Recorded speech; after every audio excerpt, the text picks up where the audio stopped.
بالله السميع العليم من الشيطان الرجيم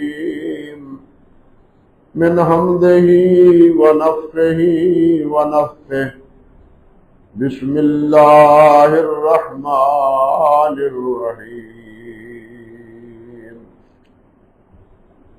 والسابقون الأولون من المهاجرين والأنصار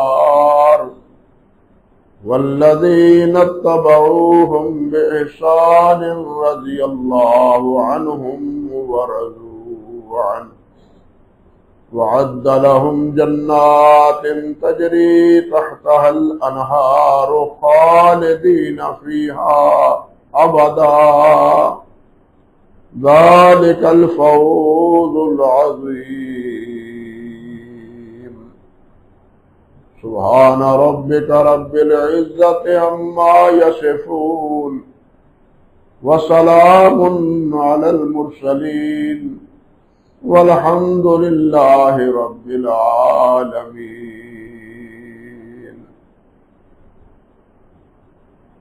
محترم معزز سامعین کرام،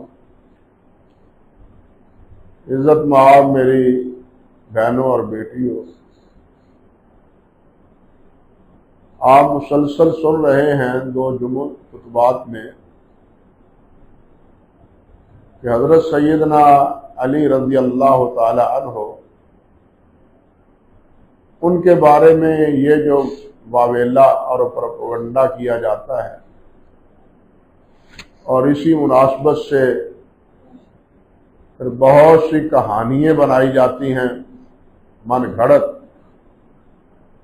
کہ حضرت علی رضی اللہ تعالی عنہ کو نبی علیہ السلام نے امارت اور خلافت کے لیے نامزد فرما دیا تھا. یہ بالکل اسی طرح جھوٹ ہے جس وقت اس وقت سورج نصف النہار پر واضح ہے، اسی طرح اس کے واضح جھوٹ ہونے میں کوئی ریب اور کوئی شک نہیں.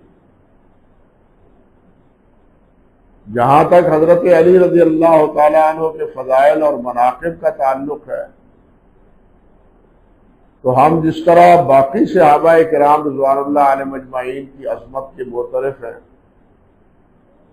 اسی طرح حضرت علی رضی اللہ تعالی عنہ کی عظمت، ان کے مقام اور مرتبے سے بھی آگاہ ہیں اور معترف ہیں. بات دراصل یہ ہے کہ حضرات انبیاء کرام علیہم السلام کے بعد صحابہ کرام جو بھی نبی ہوئے ہیں، ان کے جتنے بھی مصاحب ہیں، ساتھی ہیں، صحابی ہیں، ان تمام صحابہ میں سید الاولین حضرت محمد رسول اللہ صلی اللہ علیہ وسلم کے صحابہ کی عظمت اور ان کا مقام اور مرتبہ سب سے مسلم، اور اس کا اعتراف خود غیر مسلموں نے بھی کیا ہے، عیسائیوں نے بھی کیا ہے. جزوی اعتبار سے، بعض جزوی فضائل کے لحاظ سے البتہ کچھ خصوصیات ہیں ہر صحابی کے ساتھ. جس طرح اجمالی طور پر ہم ایمان لاتے ہیں کہ نبی کریم حضرت محمد رسول اللہ صلی اللہ علیہ وسلم تمام انبیاء بلکہ تمام مخلوق میں افضل اور برتر، لیکن کچھ جزوی مسائل ایسے ہیں بعض پہلے انبیاء میں جن میں وہ منفرد. مثال کے طور پہ حضرت موسیٰ علیہ السلام ہیں، انہیں یہ شرف حاصل تھا کہ وہ زمین پر اللہ سبحانہ و تعالیٰ کے ساتھ ہم کلام ہوتے تھے. نبی علیہ السلام کو اللہ ذو الجلال والاکرام سے ہم کلامی کا شرف حاصل ہے معراج کی رات، براہ راست بغیر واسطے. لیکن حضرت موسیٰ علیہ السلام ان کو یہ اختصاص حاصل ہے کہ وہ زمین پر ہی اللہ سبحانہ و تعالیٰ سے ہم کلام ہوتے تھے، اللہ ذوالجلال ان سے کلام کرتے تھے۔ حضرت ابراہیم علیہ السلام کے بھی جزوی فضائل ہیں، اسی لیے تو اللہ سبحانہ و تعالیٰ نے بار بار نبی علیہ السلام سے فرمایا فاتبع ملت ابراہیم حنیفا، کہ آپ ملت ابراہیمی کی پیروی کریں۔ لیکن بحیثیت مجموعی جو مقام اور مرتبہ حضرت محمد رسول اللہ صلی اللہ علیہ وسلم کو اللہ ذوالجلال والاکرام نے دیا ہے، وہ کسی نبی کو حاصل نہیں ہے، بلکہ امت میں کسی کو بھی حاصل نہیں، انسانوں میں بھی اور فرشتوں میں بھی کسی کو وہ حاصل نہیں۔ بالکل اسی طرح حضرات صحابہ کرام رضوان اللہ علیہ اجمعین میں جزوی طور پر فضیلتیں موجود ہیں۔ مثال کے طور پہ حضرت عثمان رضی اللہ تعالی عنہ، ان کو ایسی فضیلت یہ حاصل ہے کہ بیک وقت وہ واحد خوش نصیب ہیں جن کے عقد میں یکے بعد دیگرے نبی علیہ الصلوۃ والسلام کی دوست سے افزادیاں ان کے عقد میں آئی، اور یہ شرف ان کے علاوہ کسی اور کو حاصل نہیں ہے۔ حضرت عثمان غنی کے علاوہ دوسرے صحابی ابو العاص بھی ہیں، زینب کا نکاح نبی علیہ السلام کی صاحبزادی کا نکاح ان سے ہوا تھا، اور نبی علیہ السلام وہ بعد میں مسلمان ہوئے ہیں، لیکن نبی علیہ السلام ہمیشہ اس کے مداح رہے ہیں اور اس کی تعریف کرتے رہے کہ مجھے کبھی ابو العاص سے شکوہ شکایت نہیں پہنچی۔ حضرت علی رضی اللہ تعالی عنہ کو بھی شرف دامادی حاصل ہے، شرف دامادی حاصل ہے، لیکن یہ تنہا حضرت علی کو شرف حاصل نہیں، دوسرے حضرات کو بھی شرف حاصل۔ میں حیران ہوتا ہوں ان رافضیوں پر کہ وہ حضرت حسین رضی اللہ تعالی عنہ کے بارے میں بھی جو باتیں کرتے ہیں، ان میں حضرت حسین رضی اللہ تعالی عنہ کا کوئی تفرد نہیں۔ آپ نے شہر میں ہزاروں کی تعداد میں بینر دیکھے اور لگانے والے دوسروں نے بھی لگائے، سارے ایک ہی بولی بول رہے ہیں، الحسین منی وانا من الحسین۔ موضوع یہی ہے نا ان تمام بینروں کا، حالانکہ اس میں حضرت علی کا کوئی، حضرت حسین کا کوئی اختصاص نہیں ہے۔ یہ بات دوسرے صحابہ کے بارے میں بھی کہی، اور اس کے کیا معنی ہے، کیا مفہوم ہے، یا اور کن صحابہ کے بارے میں یہ بات نبی علیہ السلام نے فرمائی ہے، اس کی وضاحت انشاءاللہ اللہ تعالیٰ نے چاہا تو آئندہ خطبے میں عرض کروں انشاءاللہ العزیز۔ آج جو بات آپ سے عرض کرنی چاہتا ہوں وہ یہ ہے کہ حضرت علی کو یہ اختصاص ضرور حاصل ہے کہ نبی علیہ السلام نے نبی حضرت علی رضی اللہ تعالی عنہ کا بازو پکڑ کر یہ فرمایا تھا من کنت مولا ہو فعلی اور مولا، جس کا میں دوست ہوں علی اس کا دوست ہے۔ اس کے معنی یہ نہیں ہے کہ میں جس کا امیر ہوں علی بھی اس کا امیر، اس کے یہ معنی قطعاً نہیں ہے۔ اسی طرح حضرت علی رضی اللہ تعالی عنہ کے بارے میں نبی علیہ السلام نے فرمایا، اور خود حضرت علی سے روایت ہے صحیح مسلم میں کہ نبی علیہ السلام نے مجھے فرمایا لا یحبک الا مومن ولا یبغضک الا منافق، تمہارے ساتھ جو محبت کرے گا وہ مومن ہوگا اور جو بغض رکھے گا وہ منافق ہوگا۔ لیکن یہ بھی اختصاص حضرت علی رضی اللہ تعالیٰ عنہ کا نہیں ہے، یہ بات نبی علیہ السلام نے انصار کے بارے میں بھی فرمائی تھی۔ حضرت علی رضی اللہ تعالیٰ عنہ خیبر میں نبی علیہ السلام نے یہ بات فرمائی تھی کہ آج میں جھنڈا اس کے ہاتھ میں دوں گا جس سے اللہ اور اللہ کے رسول محبت کرتے اور وہ اللہ اور اللہ کے رسول سے محبت کرتے۔ حضرت عمر فاروق رضی اللہ تعالیٰ عنہ کہتے ہیں کہ اس روز میرے دل میں یہ چاہت پیدا ہوئی کاش صبح کو یہ جھنڈا میرے ہاتھ میں نبی علیہ السلام دے، لیکن یہ جھنڈا نبی علیہ السلام نے حضرت علی رضی اللہ تعالی عنہ کو دی، لیکن اللہ اور اللہ کے رسول کی محبت یہ صرف حضرت علی کے لیے نہیں ہے، دوسرے صحابہ کرام رضوان اللہ علیہم اجمعین کے بارے میں بھی اسی قسم کے الفاظ موجود ہیں۔ اللہ اکبر کبیرہ، حضرت علی رضی اللہ تعالی عنہ نبی علیہ السلام کے ہم مانتے ہیں چوتھے خلیفہ ہیں، خلیفہ راشد ہیں، اور نبی علیہ السلام نے آپ کے بارے میں کوئی وصیت اور کوئی نصیحت خلافت اور امارت کے بارے میں نہیں فرمائی، اور اس کا اعتراف اور اقرار خود حضرت علی کو بھی ہے، جس طرح کے گزشتہ خطبات میں آپ سے عرض کرتا رہا ہوں۔ ایک سیدھی سی بات ہے، دو اور دو چار کی طرح نبی علیہ السلام جمعرات کو آپ کو تکلیف، آخری بیماری میں تکلیف آپ کو پڑی،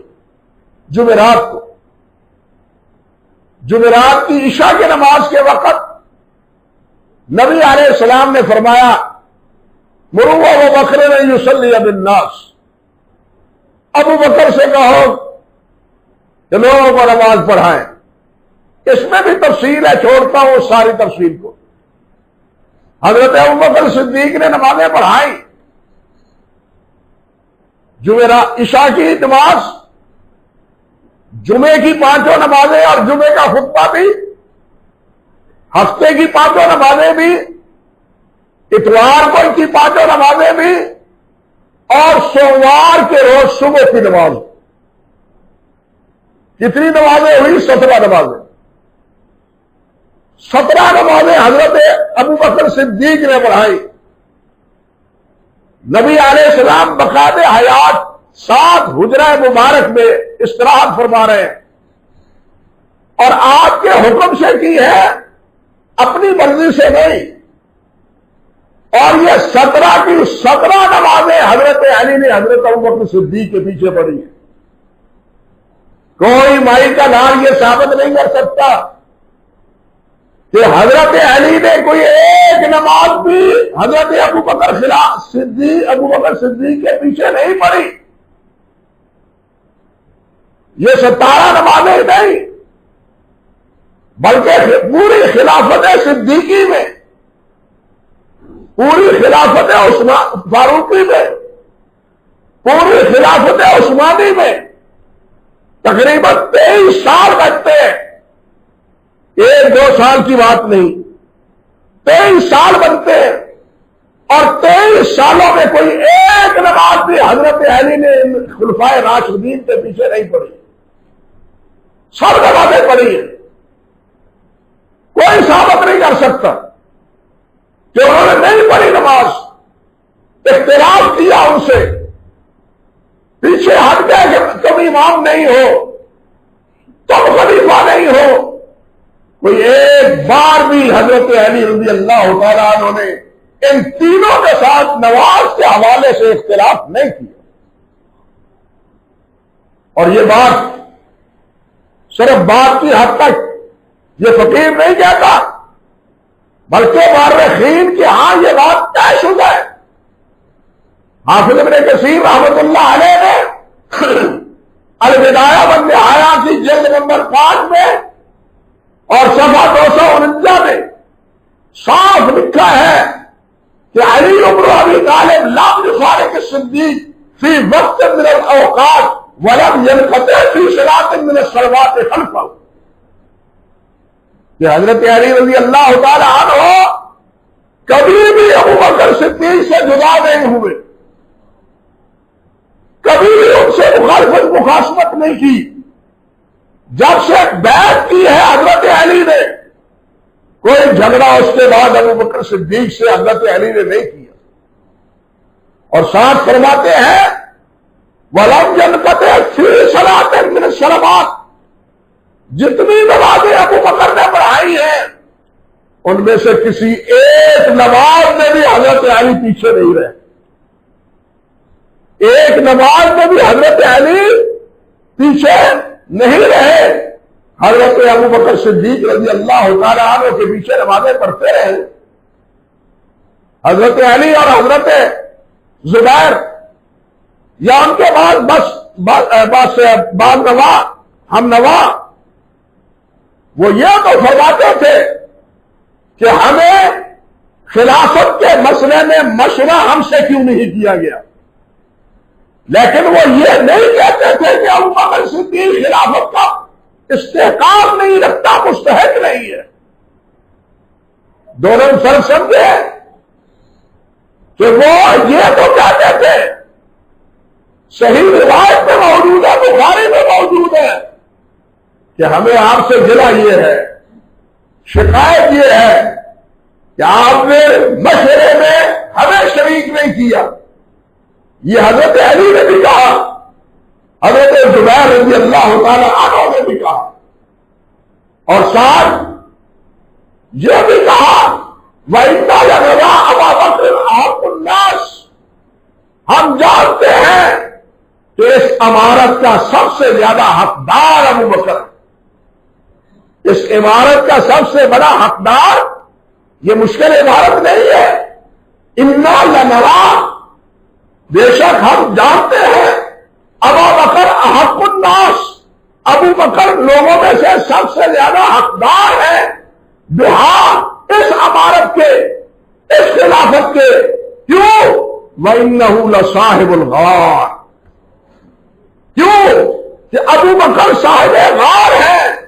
یہ شرف ابو بکر کا ایسا ہے جو کسی صحابی کو حاصل نہیں ہے، یہ شرف ایسا ہے جو کسی صحابی کو حاصل نہیں ہے۔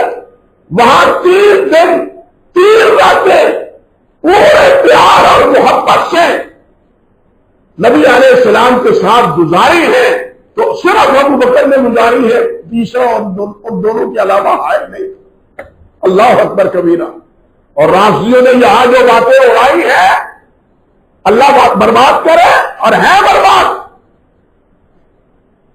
جو باتیں کہی ہیں ان کا جواب علماء نے دیا ہے، لیکن اس حقیقت کو تو قرآن نے بیان کیا ہے۔ ان ہما فی الغار، دونوں غار میں تھے، تیسرے کا نام نہیں ہے۔ لیکن کوئی قرآن کو مانے تو صحیح نا، قرآن کو مانے تو صحیح نا۔ ہمارا تو جھگڑا قرآن پر بھی ہے کہ یہ وہ قرآن نہیں ہے جو حضرت ابو بکر پر نازل ہوا تھا۔ وہ قرآن تو غار میں امام کے پاس ہے، جب امام آئیں گے قرآن اصلی لے کے آئیں گے۔ انا للہ و انا الیہ راجعون۔ اللہ اکبر کبیرہ۔ فرماتے ہیں وَإِنَّهُ لَصَاحِبُ الْغَارِ، آپ صاحب غار ہیں۔ وَإِنَّا لَنَعْرِفُ شَرْفَهُ، ہم ابو بکر کا شرف اور ان کی افضل ہونا جانتے ہیں۔ وَقَدْ أَمَرَهُ رسول اللہ صلی اللہ علیہ وسلم، نبی علیہ السلام نے انہیں حکم دیا تھا بِالصَّلَاةِ بِالنَّاسِ وَهُوَ حَيٌّ، آپ زندہ تھے اور آپ نے حکم دیا تھا ابو بکر سے کہ ابو بکر نمازیں پڑھاؤ۔ یہ کون کہہ رہا ہے؟ ابو بکر کہہ رہے ہیں، حضرت ابو بکر کہہ رہے ہیں۔ وہ حضرت ابو بکر صدیق کے شرف و فضل کے معترف ہیں۔ وہ کہتے ہیں کہ آپ زیادہ حقدار ہیں تمام صحابہ کرام رضوان اللہ علیہ اجمعین سے، نبی علیہ السلام کے بعد خلافت اور امارت کے حوالے سے۔ یہ بات بھی صحیح بخاری میں بھی ہے، اور انہی کے حوالے سے حافظ ابن کثیر رحمۃ اللہ علیہ نے البدایہ میں بھی نقل کی۔ اور یہ بات خود روافض کی کتابوں میں بھی موجود ہے۔ سلیم بن قیس کی کتاب اسی نام سے، جس میں یہ الفاظ ہیں کان علی علیہ السلام یصلی فی المسجد الصلوات الخمس، کہ حضرت علی 5 نمازیں مسجد میں پڑھتے تھے، گھر نہیں پڑھتے تھے۔ یہ مسجد ہے، یہ مسجد ہے جہاں جس نے دیکھا ہے وہ جانتا ہے کہ مسجد کا رخ وہ جنوب کی طرف ہے، قبلہ جنوب کی طرف سے ہے۔ وہاں جیسے ہمارے یہاں مغرب کی طرف ہے، اور مسجد کے پڑوس میں بجانب مشرق حضرت علی رضی اللہ تعالیٰ عنہ کا گھر تھا، بجانب مشرق گھر تھا، اور گھر اور مسجد کے درمیان دیوار حائل تھی، دوری نہیں تھی، صرف دیوار حائل تھی، اور ایک الماری رکھی ہوئی تھی، ایک باری رکھی ہوئی تھی، جہاں سے کراس کر کے حضرت علی مسجد کی میں تشریف لاتے تھے۔ تو یہ پانچوں نمازیں، بلکہ زندگی کی تمام نمازیں حضرت علی، حضرت ابوبکر صدیق اور عمر فاروق اور عثمان غنی رضی اللہ تعالیٰ عنہ کے پیچھے پڑتے رہے۔ پھر بات یہ ہے کہ حضرت علی رضی اللہ تعالیٰ عنہ وہی کلمہ پڑھتے تھے جو ابوبکر اور عمر اور عثمان نے پڑھا ہے، اور جو الحمدللہ اب ہم پڑھتے ہیں۔ بات سمجھے؟ جو الحمدللہ اب ہم پڑھتے ہیں وہی کلمہ ابوبکر اور عمر اور عثمان نے پڑھا، لیکن حضرت علی کا نام لینے والے کیا وہ کلمہ پڑھتے ہیں؟ اس کلمے میں اکتفا کرتے ہیں؟ اس کلمے میں راضی ہیں؟ وہ جب تک یہ نہ کہہ رہے علی ولی اللہ خلیفۃ رسول اللہ، یہ نہ کہہ رہے، ان کا کلمہ مکمل نہیں ہوتا۔ کلمے میں بھی اختلاف، انا للہ و انا الیہ راجعون، قدر مشترک بات ہے کیا؟ حضرت علی رضی اللہ تعالیٰ عنہ وہی یہ قرآن مانتے تھے جو ابو بکر و عمر و عثمان مانتے تھے، جس کو عثمان نے جمع کیا، جس کو ابو بکر صدیق نے پہلی بار جمع کیا، اور حضرت عثمان نے ایک قرآن پر امت کو جمع کیا۔ اسی قرآن کو حضرت علی مانتے تھے، آج بھی ہم اسی کو مانتے ہیں، لیکن علی کا نام لینے والے ہیں کہ قرآن مجید کو مانتے ہیں؟ نہیں مانتے۔ حقیقت یہی، اسی طرح جو آزان نبی علیہ السلام کے دور میں حضرت بلال دیتے تھے، وہی آزان ابو بکر اور عمر و عثمان اور حضرت علی کے دور میں ہوتی تھی، اور آج بھی الحمدللہ تمام اہل سنت کی مساجد میں وہی آزان ہوتی ہے، لیکن علی کا نام لینے والے وہ آزان نہیں کہتے جو حضرت علی کہلواتے ہیں۔ نام لینا آسان ہے، نام لینا آسان ہے، بھٹکانا لوگوں کو آسان ہے، بے وقوفوں کو بے وقوف اور بنا دینا یہ آسان ہے، لیکن کوئی عقل کی، کوئی دلیل کی، کوئی فراست کی بات حاشا وکلا اس مسئلے میں نہیں ہے۔ بلکہ یہی بات آپ دیکھیے، جو وضو نبی علیہ السلام نے سکھایا تھا وہی وضو ابو بکر و عمر و عثمان و علی کرتے تھے، آج الحمدللہ اہل سنت بھی وہی وضو کرتے، لیکن روافض کیا وہ وضو کرتے ہیں جو اللہ کے رسول نے سکھایا اور حضرت علی نے کیا؟ نہیں کیا۔ اللہ کے رسول نے تو فرمایا جس کا پاؤں کا ایک ناخن کے برابر بھی حصہ خشک رہے گا جہنم کی آگ اس کو چھوئے گی، لیکن یہ پاؤں دھوتے نہیں ہے، پاؤں پر مسا کرتے، یہ پاؤں پر مسا کرتے۔ نہ علی کے ساتھ نماز، نہ علی کے وضو کے ساتھ وضو، نہ علی کے کلمے کے ساتھ کلمہ، کوئی چیز مشترک ہی نہیں ہے، نام حضرت علی کا، انا للہ و انا الیہ راجعون۔ چالیں الٹی ہیں، چال بالکل الٹی۔ اللہ ہی ہمیں سمجھ عطا فرمائے، ہمیں وہی کلمہ، وہی نماز، وہی اذان، وہی قرآن، وہی وضو، وہی دین جو اللہ نے اپنے پیارے پیغمبر پر نازل فرمایا، اللہ ذوالجلال اسی پر ہمیں استقامت عطا فرمائے، اسی پر ہمیں استقامت عطا فرمائے۔ کیا عرض کروں، حضرت ابوبکر صدیق رضی اللہ تعالی عنہ خلیفہ بنے، تاریخ کی یہ مسلمہ حقیقت ہے کہ جب بھی کسی مسئلے میں صحابہ کرام رضوان اللہ علیہم اجمعین کے ساتھ مشورے کی ضرورت پیش آئی، حضرت ابو بکر ہوں، حضرت عمر ہوں، حضرت عثمان ہوں، انہوں نے مشورے میں حضرت علی کو شریک کیا، انہوں نے مشورے میں حضرت علی کو نظر انداز نہیں کیا، ہر اہم مرحلے میں حضرت علی کو شریک کیا، بلکہ حضرت آج آپ محرم الحرام کو پہلا مہینہ مانتے ہیں، اسلامی پہلا محرم الحرام کو مہینہ مانتے ہیں، اس مہینے کی تاریخ کی تعیین یہ کس نے کی اور کس کے مشورے سے ہوئی؟ یہ کی عمر فاروق نے اور مشورہ تھا حضرت علی کا۔ کسی نے کہا کہ جناب نبی علیہ السلام کی یوم ولادت کو تاریخ بنا لی جائے، کسی نے کہا آپ کا یوم وفات اس کو تاریخ کے طور پر متعین کر لیا جائے، لیکن حضرت علی نے فرمایا نہیں، وہاں سے تاریخ مقرر کرو جہاں سے مسلمانوں اور کفار کے درمیان امتیاز ہوا تھا، اور وہ یوم ہجرت پر تو یہ ہجری تاریخ، اس کا مشورہ اس مجلس مشاورت میں حضرت علی نے دیا تھا اور حضرت عمر فاروق نے قبول کیا، اور یہ ہجری تاریخ اس وقت سے اب تک مسلمہ ہے۔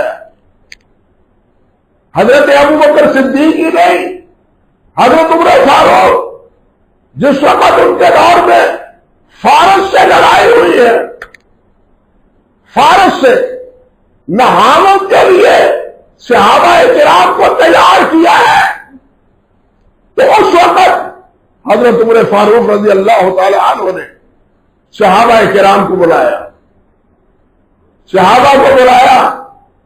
وہ بلاتے کن کو تھے؟ اصحاب عشرہ کو، جن کو نبی علیہ السلام نے جن کا نام لینے کے جنتی قرار دیا، اور اصحاب عشرہ سے پہلے کرتے تھے، پھر انصار کے جو سر برآمدہ لوگ تھے، بڑے لوگ تھے، صاحب الرائے لوگ تھے، ان کو اس مشورے میں شامل کرتے ہیں، انصار اور اصحاب عشرہ۔ اللہ اکبر کبیرہ۔ حضرت عمر فاروق رضی اللہ تعالیٰ عنہ نے مشورہ کیا، یہ 21 ہجری کی بات ہے، 21 ہجری کو فارس کے میدان میں فارس کی لڑائی کے لیے، جس کا کہنا چاہیے کہ سرحدی تعلق نہاوند سے تھا، سب نے مشورہ کیا، حضرت عثمان نے مشورہ دیا، عبد الرحمن بن عوف نے مشورہ دیا، دوسرے صحابہ نے مشورہ دیا، لیکن حضرت علی نے کیا مشورہ دیا؟ اور یہ مشورے کے الفاظ یہ البدایہ میں بھی ہیں، تاریخ طبری میں بھی ہیں، یہ الفاظ امام ابو عبید کی کتاب الاموال میں بھی ہیں، یہ الفاظ نہج البلاغہ میں بھی ہیں، یہ الفاظ نہج البلاغہ میں بھی ہیں۔ کیا کہتے ہیں حضرت علی؟ کان من کلام علی ان قال یا امیر المومنین، کیا کہا؟ یا سوچ رہے ہیں، سن لیں، یا امیر المومنین، اے امیر المومنین، لم یکن نصرہ ولا خذلانہ بکثرۃ ولا قلہ۔ اللہ اکبر۔ اللہ کی مدد کثرت اور قلت کی بنیاد پر نازل نہیں ہوتی۔ ہم اگر تھوڑے ہیں، ایرانی بہت زیادہ ہے، تو اس کا یہ مطلب نہیں کہ اللہ کی مدد انہیں شامل حال ہوگی، نہیں، اللہ کی مدد کے اصول کچھ اور ہیں۔ فرماتے ہیں ہوا دین ہو، یہ جس کے ہم پیروکار ہیں، یہ اللہ کا دین ہے۔ اللہ بھی اظہر ہو، جس دین کو اللہ جلال نے تمام جان پر ظلم عطا فرمایا، وہ جنون ہو، اور یہ مسلمانوں کا لشکر اللہ کا لشکر ہے۔ اللہ وہ امن کا ہوں، اللہ نے اس لشکر کو عزت بھی دی اور ان کی مدد بھی فرمائی۔ فرماتے ہیں کس سے؟ بالملائکہ، فرشتوں کے ساتھ، حتیٰ بلغ ما بلغ، امیر المومنین حتیٰ کہ یہ دین پہنچا جہاں تک پہنچا، یہ عرب میں نہ رہا، عرب سے نکل کے عجم تک پہنچا، پورا جزیرہ ہے عرب سرنگوں ہوا، اس کے بعد مغرب کی سرحدوں پر اور فارس کی سرحدوں پر یہ دین پہنچا ہے۔ فرماتے ہیں فَنَحْنُ عَلَىٰ مَوْعِدٍ مِّنَ اللَّهِ، ہم اللہ کے وعدے پر قائم ہیں، ہم اللہ کے وعدے پر، اور وہ کیا؟ وَاللَّهُ مُنْجِزٌ دَعْوَاهُ نَاصِرٌ جُنْدَهُ، ہم اس وعدے پہ قائم ہیں کہ اللہ سبحانہ و تعالی اپنا وعدہ پورا فرمائے گا اور اپنے لشکر کی مدد کرے گا، جس طرح اپنے لشکر کی مدد بدر و ہنین میں فرشتے بھیج کے اللہ نے کی تھی، آج بھی اللہ ذوالجلال فرشتوں کو بھیج کے ہم تھوڑے ہی صحیح، قلیل ہی صحیح، لیکن اللہ ذوالجلال ہماری مدد فرمائے گا۔ فرماتے ہیں وَمَكَانَكَ فِيهِمْ يَا أَمِيرَ الْمُؤْمِنِينَ، اور آپ کا مقام اور مرتبہ ہے امیر المومنین، مکان النظام من الحرس بجمعہ وانفق سے کہوں، اور اس کا مقام اور مرتبہ اور حیثیت وہی ہے جو تسبیح کے دانے کے لیے ایک کیا ہوتی ہے؟ دھاگے کی ہوتی ہے۔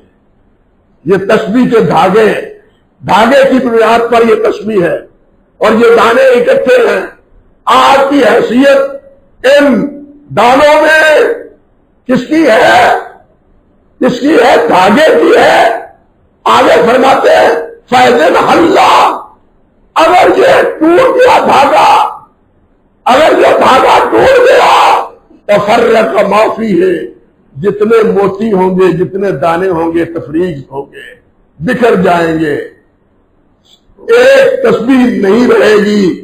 ایک رب ثم تفرق ما فیہ ثم لم یجتمع بہذا فیہ ابدا، امیر المومنین جب یہ دانے بکھر جائیں گے پھر یہ ناخنوں سے بھی اکٹھے نہیں ہوں گے، ناخنوں حذافیر، ناخنوں سے بھی اکٹھے نہیں ہوں گے۔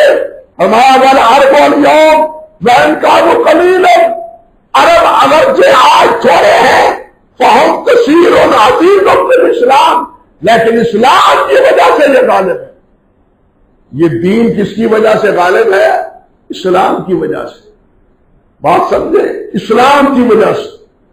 حضرت عمر فاروق رضی اللہ تعالیٰ عنہ نے ایک مرحلے میں فرمایا تھا کہ یہ عزت جو ہمیں اللہ نے دی ہے وہ اسلام کی وجہ سے اور اسلام کی پابندی کی وجہ سے اللہ نے دی، ورنہ ہم میں تو کوئی خوبی نہیں ہے، ہم بھی دوسروں کی طرح اسی طرح انسان ہیں۔ فرماتے ہیں فاقم مکانہ کا، امیر المومنین ساتھی کہتے ہیں آپ بھی چلیں، ساتھی کہتے ہیں آپ قیادت کریں، ساتھی کہتے ہیں آپ بڑے ماہر ہیں، فوج کے ساتھ آپ بھی روانہ ہوں۔ فرماتے ہیں نہیں، فاقم مکانہ کا، آپ یہاں رہیں۔ فعجب عمر قول علی، حضرت عمر رضی اللہ تعالی عنہ کو حضرت علی کا یہ قول پسند آیا، بلکہ ناج البلاغہ کے الفاظ تو یہ ہے فَقُلْ قُطْبًا وَاسْتَدِرِ الرُّحَاةِ وَغَارَةِ الْعَرَبِ، آپ کی مثال اس طرح ہے جس طرح چکی کے درمیان کیل ہوتا ہے۔ آپ کیل ہیں، چکی اندر جب کیل کے گھومتی ہے، کیل رہے تو چکی گھومتی ہے، کیل نہ رہے تو چکی گھومتی نہیں، کچھ کام ہوتا، آٹا پیستا نہیں۔ فرماتے ہیں کن قطباً وسطر الرحاة العرب وعسرهم دونک نار الحرب، فرمایا آپ یہاں رہیں اور اس عرب کی چکی کو خوب گھمائیں، اس عرب کی چکی کو کیا کریں؟ خوب گھمائیں۔ دونک نار وعسرهم دونک نار الحرب، اور اپنے علاوہ دوسروں کو اس لڑائی کی آگ میں آگے کریں، چلو اللہ کی راہ میں لڑو، چلو اللہ کے راہ میں لڑو، کفار سے مقابلہ کرو۔ یہ مشورہ تھا حضرت علی رضی اللہ تعالی عنہ۔ کس کو؟ جن کو کہتے ہیں امیر المومنین، سنا ہے نا آپ نے، جس کو کہتے ہیں امیر المومنین، لیکن کوئی مانے تو صحیح نہ۔ اور یہی اسی نوعیت کے مشورے حضرت ابو بکر صدیق کو حضرت علی نے دیے تھے، جس وقت 12 لشکر اور 11 لشکر بھیجے تھے حضرت علی نے تیار کر کے ملحدین کی طرف، باغیوں کی طرف، منحرفین کی طرف، اور کشا مقام پر جو ایک دن کی مسافت پر وہ وادی تھی، وہاں ان کو جمع ہونے کے لیے کہا۔ سب لشکر 11 کے 11 وہاں جمع ہوئے، لیکن حضرت علی رضی اللہ تعالی عنہ نے حضرت ابو بکر صدیق رضی اللہ تعالی عنہ سے کیا فرمایا؟ اے نا یا خلیفہ رسول اللہ، اے اللہ کے رسول کے خلیفہ، آپ کہاں جا رہے ہیں؟ اقول لکا کما قال رسول اللہ صلی اللہ علیہ وسلم یوم احد، میں آپ کو وہی بات کہتا ہوں جو آپ کو اللہ تعالیٰ کے رسول محمد رسول اللہ نے یوم احد میں کہی۔ کیا؟ لما سیفکا، اپنی تلوار کو لپیٹ لو، میان میں داخل کر لو، ولا تفزع بنفسک، اور آپ کی وجہ سے ہمیں کوئی نقصان نہ پہنچے۔ آپ کا نقصان گویا ہمارا نقصان ہے، آپ کا نقصان گویا کیا ہے؟ ہمارا نقصان ہے۔ فرماتے ہیں فواللہ لئن اصابنا بک لا یکون للاسلام سلام بعدک نظام ابدا، اللہ کی قسم اگر آپ کو کچھ ہو گیا تو پھر اس اسلام کا سنبھالا دینے والا اور کوئی نہیں ہوگا، اس اسلام کو سنبھالا دینے والا اور کوئی نہیں ہوگا۔ اور فرماتے ہیں فراجا وافضل جیش، حضرت ابوبکر نے حضرت علی کا مشورہ قبول کیا اور 11 لشکروں کے سردار کو ان لشکروں کی حمایت وہاں سے روانہ کیا، جاؤ اللہ کے سپرد، اللہ مدد فرمائے گا۔ پھر اللہ مدد فرمائی، 11 کے 11 کامیاب ہو کے لوٹے، اور وہ جو عرب اقتدار کا شکار ہو گیا تھا وہ سارے کے سارے ازروئے نو وہ کیا اسلام کو انہوں نے پھر قبول کیا۔ یہ تھے ابو بکر، یہ تھے عمر، اور یہ تھے علی۔ کوئی مرحلہ ایسا نہیں ہے جب حضرت علی ان سے جدا ہوئے ہوں، ان کو مشورے میں شریک نہ کیا ہو یا ان کی بات کو تسلیم نہ کیا ہو۔ وہ تو اسی طرح تھے جس طرح اللہ نے فرمایا ہے، جس طرح اللہ تعالیٰ نے فرمایا ہے کہ وہ اشداء علی الکفار رحماء بینہم، لیکن ہم جو چاہتے ہیں، کچھ یہ لوگ چاہتے ہیں، نہیں وہ رحماء بینہم نہیں، قرآن تو مانتے نہیں، وہ تو آپس میں شر و فساد، لڑائی جھگڑا اختلاف، اس میں ہنسے ہوئے۔ انا للہ و انا الیہ راجعون۔ باقی بات انشاءاللہ جس طرح پہلے میں نے عرض کی ہے وہ آئندہ خطبے میں عرض کرنے کی کوشش کروں گا انشاءاللہ العزیز۔ اقول قولی ھذا استغفر اللہ لی ولکم ولسائر المسلمین۔